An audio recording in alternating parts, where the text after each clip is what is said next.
towards Ocala. Hey, okay, so I'm gonna do something a little less conventional today as far as a video is concerned.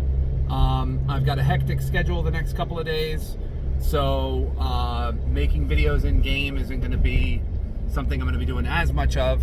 But the bottom line is I wanted to do a subscriber requested video on a review on Oddy. I can do it from memory. I don't need to show you an image of Oddy like I did in my Talisha thing, because I'm not very familiar with Talisha. But Oddy, I can tell you pretty much everything you need to know about Oddy. So here we go. Oddy is the best support in the game, hands down. Who is his close second? I would say it's Lav. But Oddy honestly just brings so much more utility to the table. In 5.9 miles, take exit 265 towards Orlando and Titusville. He brings so much more utility than Lav does. Lav is there mainly to just amplify crit damage of your DPS, and that's about it. She can provide immunity in some content like Lack, where you're trying to keep your DPS alive. She's good in Eclipse as well. But just overall, you will use Oddy in just as many places as Lav, if not more. And Oddy actually slings crit damage to your DPS as well, 80% to be exact. He does that with his A0.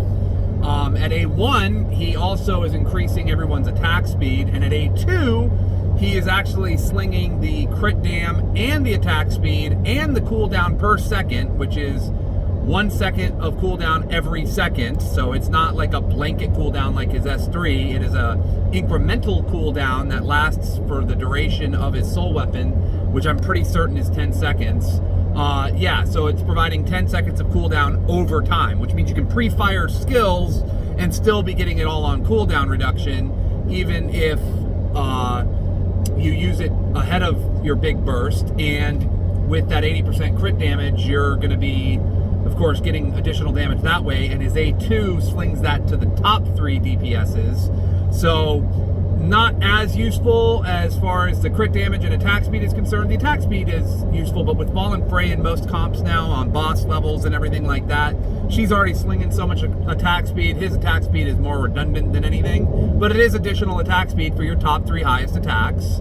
And that's going to, of course, decrease their cast animations even further. And the most important aspect, of course, of that is the 10 seconds of incremental cooldown that it is providing. So Oddy's soul weapon is broken. I mean, it is just the single best soul weapon in the game. Probably a number 2 best soul weapon in the game would go to Rayhartna. She's giving 50% attack to all. She's giving attack speed to all, and she's giving a 50% P damage amplification to all. So, but of course that only works on physical teams, and I would say Ray is easily the top 5 supports. I'd probably give her number 4. Fallen Frey is very firmly seated at number 3. Maybe even tied with Lavril, just because of the amount of penetration she gives as well. Depending on who you're using as a hero. If you already have a lot of built-in pen, like I do with Pansy, Fallen Frey is not as good for Pansy as someone like Lav. But depending on your comp, Fallen Frey could easily be a number 2 support, or at least tied with Lav. But Ray is right up there with them.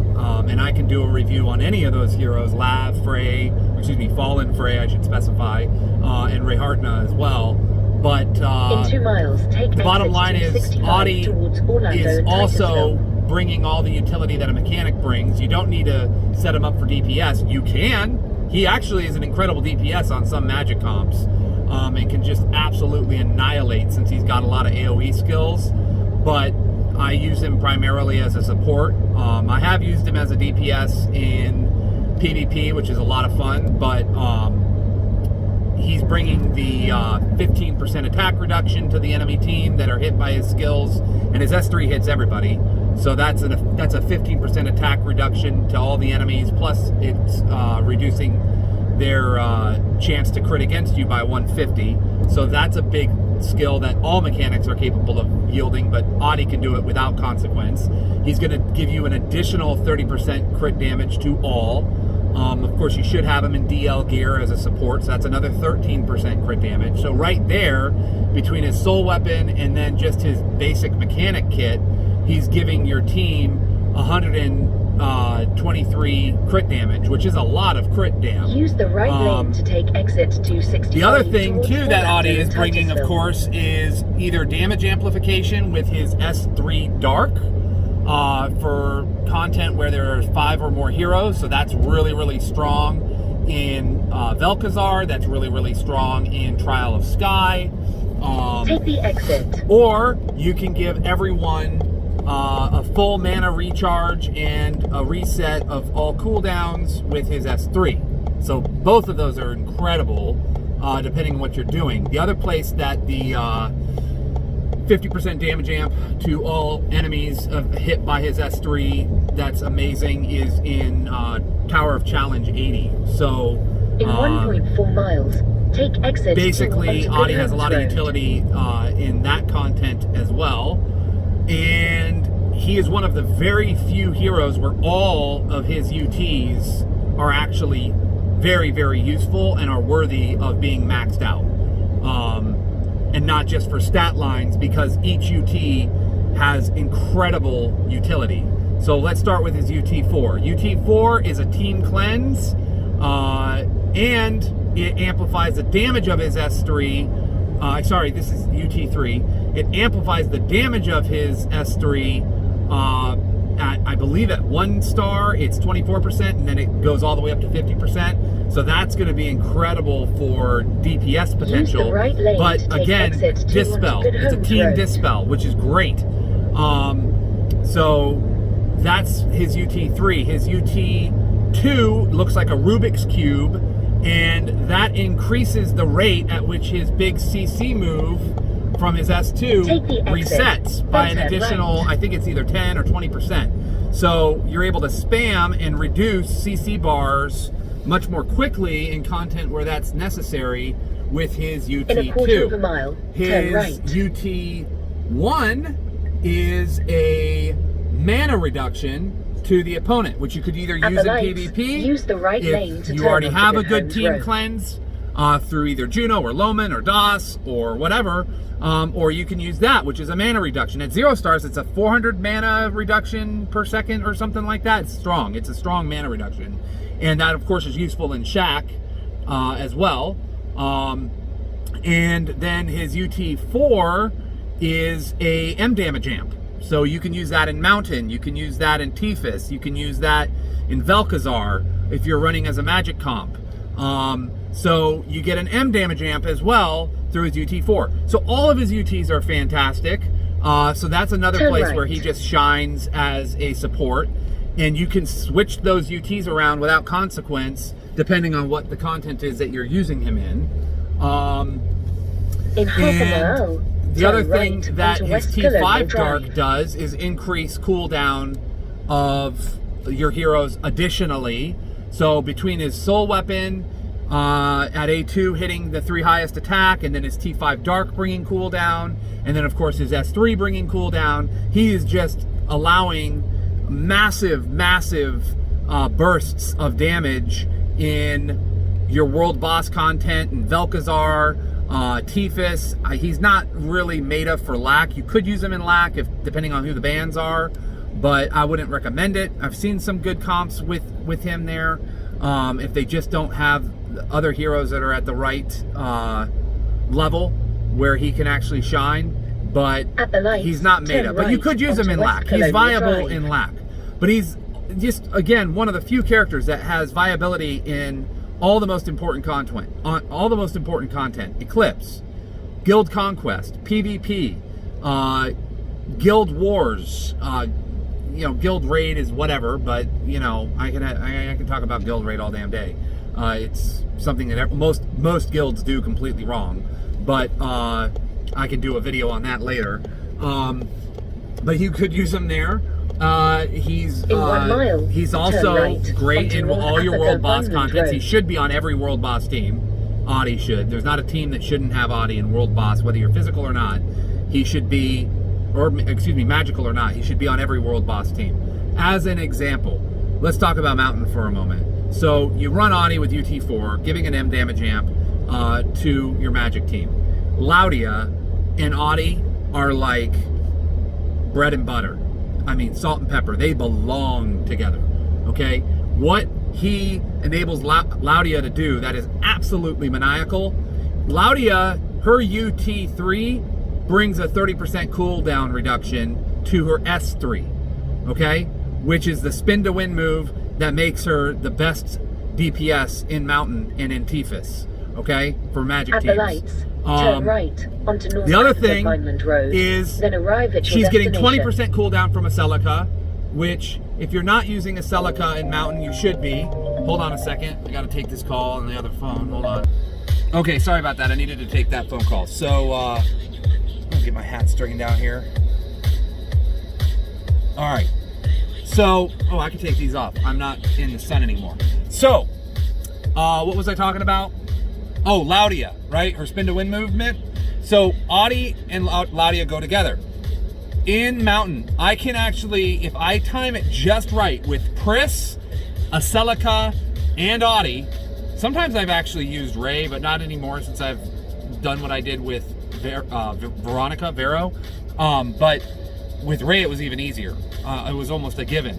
But you can literally hit her S3, and then the follow-up S3 movement that gives her more attack speed, and the penetration from the UT3 that comes with that, 4 times.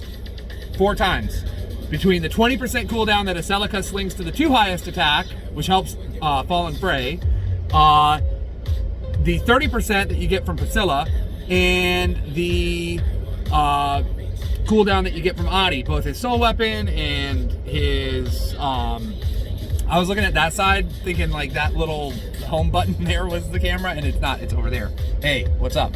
So anyway, yeah, 4 times you can burst her S3, and that's just Laudia. Like, there's other heroes that are all slinging their crap as well, and everyone's amplifying everybody over there. And oh, and isn't Annette brings cooldown too in Mountain, if I'm not mistaken. So Jesus Christ, you're getting so much freaking cooldown. But Oddy is the king of all that stuff, and that little red panda is like bonkers. So that's just Mountain. Like he just boom, S3, spin, kill everything. Okay, like insane scoring capabilities. Okay. Is there anything else that I can think of with Oddy?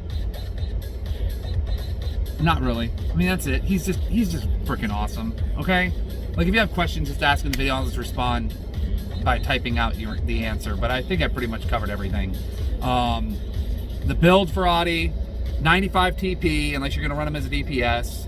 Excuse me, 90 TP. You don't need 95. 90 Transcendence points. You're gonna take the T5 attack reduction to the enemies and 150 crit reduction. You're gonna take 30% crit dam for all. You can take either mana recovery per enemy on the field, or if you build his gear out. Oh yes, let me talk about how to build his gear out. I'll finish up with his Transcendence perks. You're either going to take the 62.5% recovery per enemy on the field, or the attack and death pen perk, and then you're going to just take S3 light or dark depending on the content. You don't need any of his others unless you're running him as a DPS, which this video is not meant to cover Oddy as a DPS, it's meant to cover him as a support. And then T5 light and dark. Those are your perks for Oddy. Mana recovery per second is what you want to put on Oddy, regardless of the content that you're running him in. And then on his weapon, you'd put probably 1 mana recovery on attack. He needs to have about at least 1100 to 1200 mana recovery on attack. I believe the soft cap on that is 1200. So you want to make sure you always have the mana to fire off his S3 when the opportunity strikes. And then you want to have him on at least 250% or so mana recovery on attack. As far as what artifacts to run on him, dealer's choice. You can pretty much, I run him on Feather when I use him in Xanadus. I run him on Ab Crown when I run him in Mountain. I run him on, I believe, Ab Crown as well when I run him on Protan. If I'm using him in Eclipse, I will probably put him on Heart of the Abyss now, although I used to put him on Soul Spring. And let me think what else is going on here. Yeah, I mean, those are pretty much the basic artifacts that you would put on him. You could put him on a whip as well, especially if you have him A2. That way, you know, you're getting even more damage out of the whip. It's incremental. I mean, it's not a ton, but it is more, since you'll probably have high attack as an A2. But yeah, you want to have him on good mana recovery per second and good mana recovery on attack. You also want to have him on high attack speed, at least probably 1360, so at least 3 lines. You're going to get a ton of attack speed from your other supports like Fallen Frey and May and all that, so you don't need a ton of attack speed on him, but the more attack speed you put on him, the faster his S3 animation casts, and the faster you're going to be able to follow up on that burst. So be careful too. If you give him too much attack speed, then you could end up pre-cooling your skills before it actually fired off from your DPS, so you do want to be mindful of that as well. But as far as PvP goes, put them on hero protection gears with as close to 500% mana recovery on attack as possible, 1200 mana recovery, 500 mana recovery per second. The Christmas ornament is a really good artifact for him there, or the Soul Spring if you've got a decent leveled Soul Spring. The goal is to get him as much mana as humanly possible, so that he can fire his S3 as soon as humanly possible. Cleanse your team with UT3 and give everyone full mana so that you can double up on your nukes. So like sometimes instead of using Pansy in my PvP team, I'll use Oddy, and I will hit with DK's S1 twice in about 3 seconds, 4 seconds. Because DK fires it within 1 second and wipes a lot of the time, not always though. And if you build Oddy right for PvP, you can fire off his S3 in about 1.5 to 2 seconds, and then boom, DK is ready for another S1. So pretty freaking awesome. All right. The other option is to not use DK, use Pansy, and fire off her S3 twice in a very rapid movement. Now, I have gone back and forth about Pansy and whether or not you spec her for the stun or whether you spec her to target 3 enemies. If you've looked at my PvP videos, you've noticed that I run her on the stun. I find that that's more useful, but that's only because I have DK doing most of the initial damage, and her S3 will fire off faster to do the follow-up kill with the secondary nuke from it. But if you're using Oddy instead of DK in your comp, or you want to be able to fire off Pansy's S3 twice, spec it for S3 Dark. That way you're targeting 3 enemies, and she's going to be your primary nuke at that point. You can also, like I said, build Oddy as a DPS because his S3 hits all enemies, and if you stack that boy with crit, because each of his skills brings 250 crit with it, so you only need to give him about 750 to 900. You want to have more than 1,000 crit in PvP because most people run crit resistance at the higher levels. So you probably want to have him at least 800 or 900 crit, which you can give to him because he's a mechanic. He can bring 400 from his T2 perk. But you can spec that boy out with attack and crit damage, and he will fuck everything up when he fires his S3. He's an amazing DPS in PvP as well. I think Bertle uses him, Bravo. There's a couple of other guys other than me that have used him as a DPS as well in PvP content. So that's another hint as far as how you want to build his gears out. So hopefully this review on Oddy helps you. He's been around for a while. I was looking before I made this video at a couple of other reviews, and they really were not as thorough as I thought they needed to be. So hopefully you found that this one was incredibly thorough and learned something new about my favorite support. And I'm sure if you're building him right and you invest in him like I have, he will become your favorite little red panda support as well. Anyway, I will talk to y'all later. Iceman's Thunder